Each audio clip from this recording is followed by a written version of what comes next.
Hi, my name is Cheryl Spangler. Welcome to the Good Side of Crypto. And today we're going to continue our 6th video series, which is talking about use case for renting out or making and earning money on your virtual land NFT. And so if you haven't checked out the first video where I did kind of like an intro of the 6 sectors of the market that are going to be the most lucrative for you to think about renting your land out.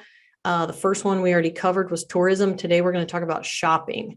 So shopping is going to be 17% of the future market. All the projects that are focused on augmented reality are talking about 17% of all future revenue on augmented reality experiences and interactions are going to be in the shopping sector. So let's get into what that means and how you can capitalize on that.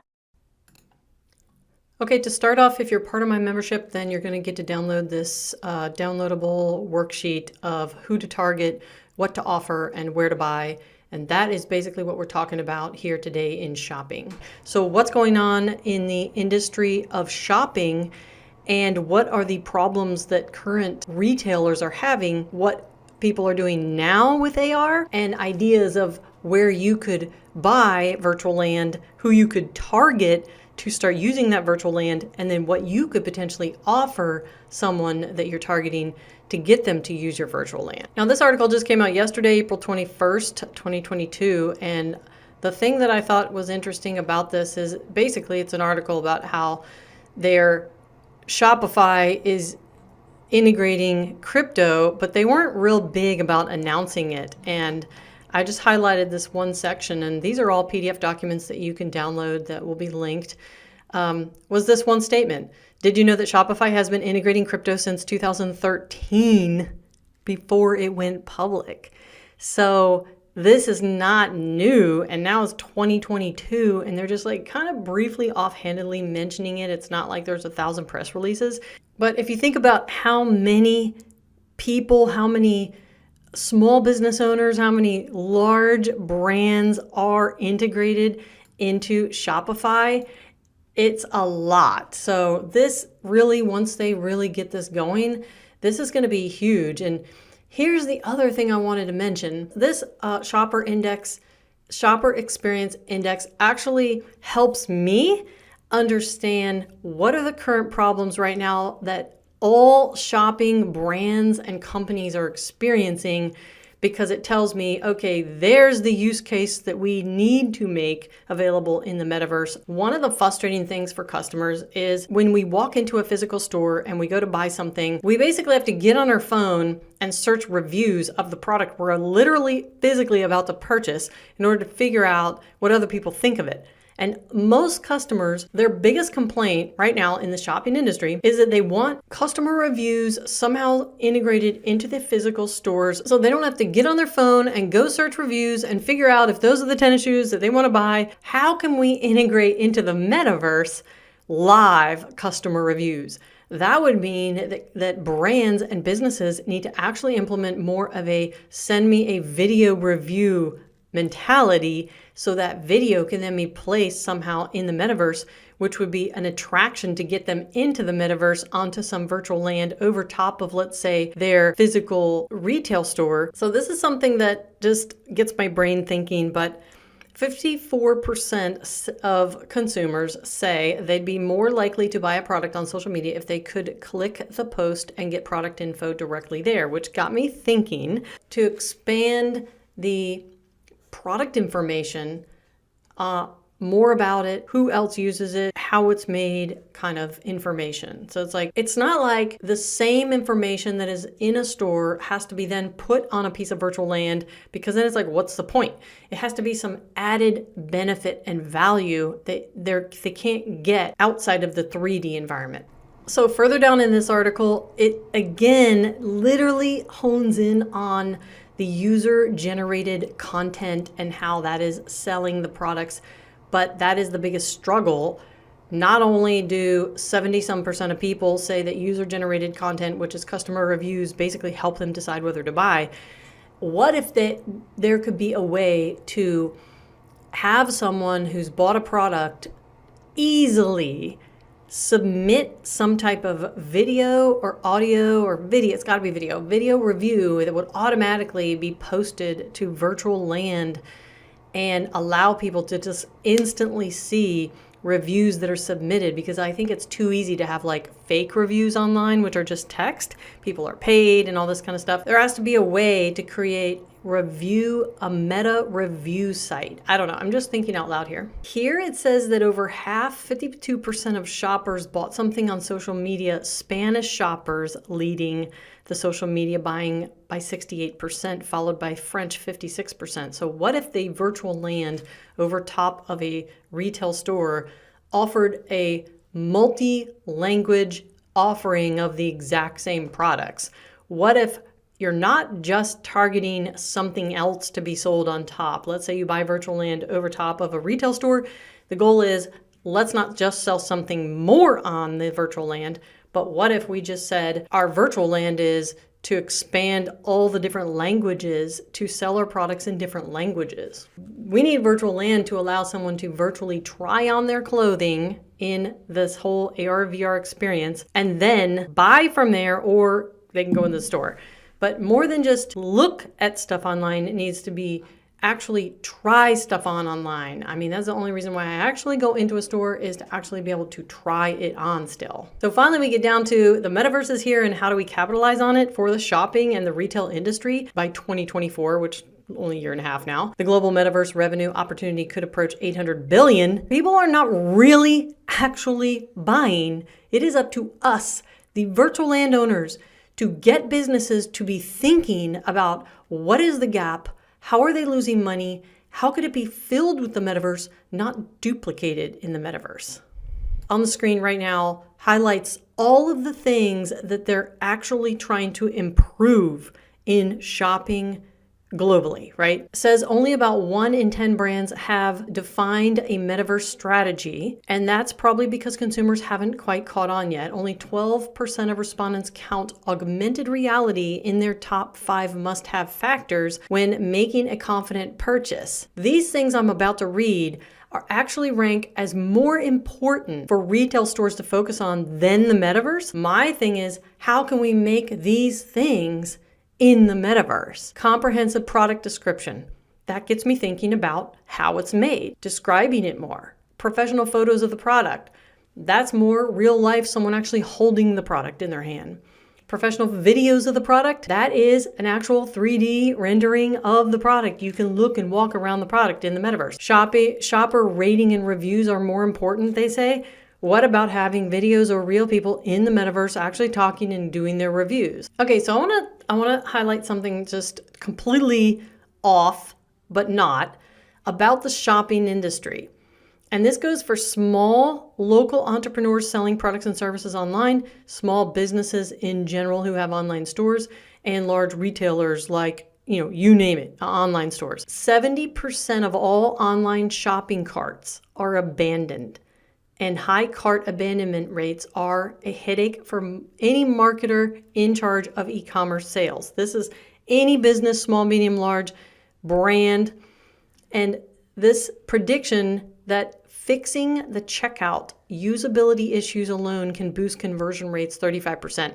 So it got me thinking about how could the metaverse, how could the virtual land that we own boost, fix, or become the use case for abandoned carts? And if you know what I mean, like when you're out purchasing, you got this stuff, you've put it in your cart, and you just decide for whatever reason that you just don't want to buy. Something has got you, either you're going to go somewhere else and look, or you just abandon it and you just like close that tab down. What in the metaverse on virtual land could help people not abandon that cart and decide to just buy or not buy? Okay, so now we're going to talk about a couple ways that brands and companies are using virtual and augmented reality for shopping. Hyundai has a space on Roblox, says it's the first virtual experience content on Roblox developed by a global automotive brand. So I thought, well, let's go into Roblox and see what the heck they're doing. So I haven't customized my avatar or anything. Literally just created an account for this and basically just went into Roblox and searched the word Hyundai, and it said Hyundai dealership. So I clicked enter and here I am. Check it out. Well, I personally have already driven a Hyundai and I think they're a piece of crap. But if you wanted to test drive, now this is the thing that I was thinking for auto dealerships.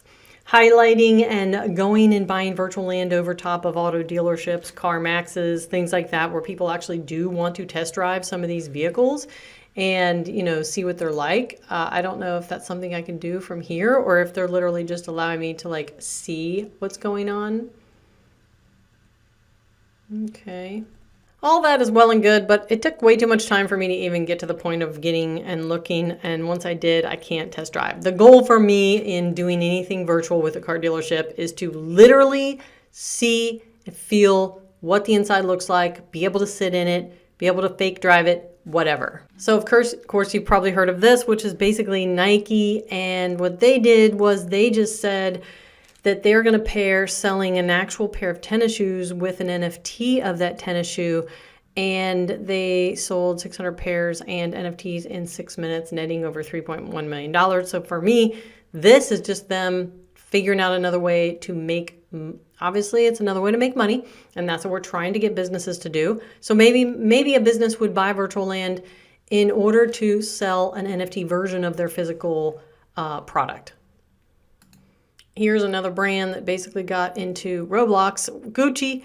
And what they did was they teamed up with Roblox to release Gucci Garden, a unique interactive virtual exhibit. So let's go see what the Gucci Garden is. But before we do, let's just read what's going to happen to us. As we enter the Gucci Garden experience, visitors will shed their avatars, becoming a neutral mannequin, which I think that's pretty cool. Without gender or age, the mannequin symbolizes that we all begin our journey through life as a blank canvas. Wandering through the different rooms, visitors' mannequins absorb elements of the exhibition. This is very cool. With every person experiencing the rooms in a different order and retaining different fragments of the spaces, they will emerge at the end of their journey as one-of-a-kind creation, reflecting the idea of individuals as one among many. Here's Coca-Cola using the metaverse to basically sell NFTs as a limited offering to make additional money. It's not helping anyone buy Coca-Cola products. You cannot go buy Coca-Cola products right now. You're basically doing trading cards and NFTs. But I want to mention a use case for shopping that you may not have thought of, which is thinking about where to buy virtual land and the use case. Virtual and augmented reality for prosthesis, training and simulation for people who have lost a leg, whether it's been in an accident, it could be any kind of disease or anything.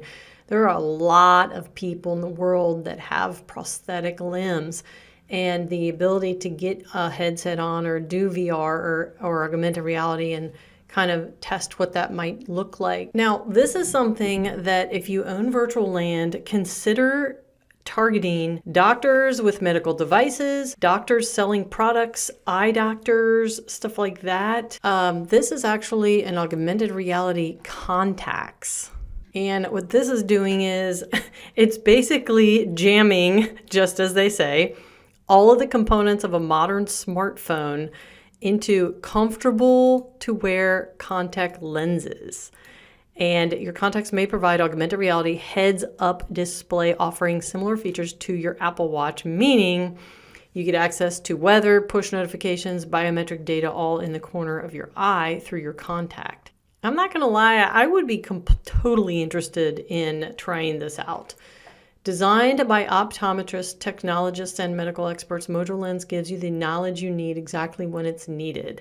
Information without distraction, which some people could say the opposite, but I definitely love this idea.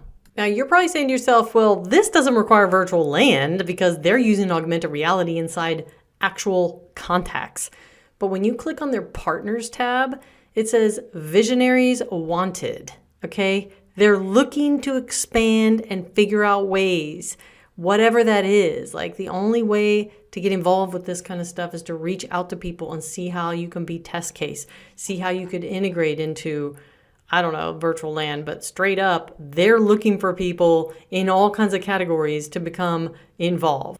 This is the final suggestion for virtual land owners, and I'm putting this in the shopping category because there is money to be made, and this is for zoos. And so people shop, they buy things, they buy photos of themselves with animals, there's all kinds of things people buy when they're at a zoo.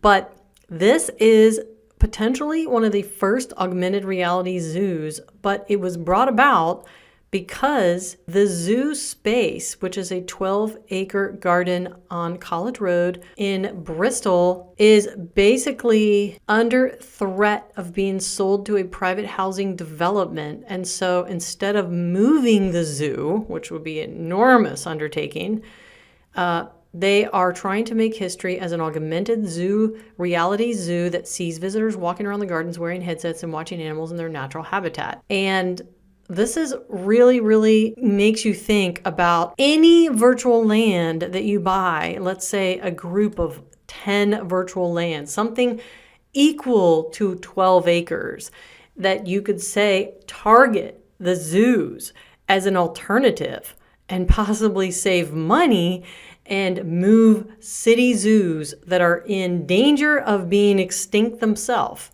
to the virtual world for people to experience. And they can make more money selling things in the virtual land. Okay, what do you guys think about the shopping sector? Is this something you've thought about? Maybe you haven't. Maybe you bought a piece of land that now you're thinking, wow, this would be really great because my land is located in an area absolutely where companies would want to market in the shopping sector. So drop a comment. Don't forget to subscribe so that I can see you in the next video. The sun is shining. I knew it would. The world's a playground. I'm in the clouds. Let me show you what it's all about. Check it out.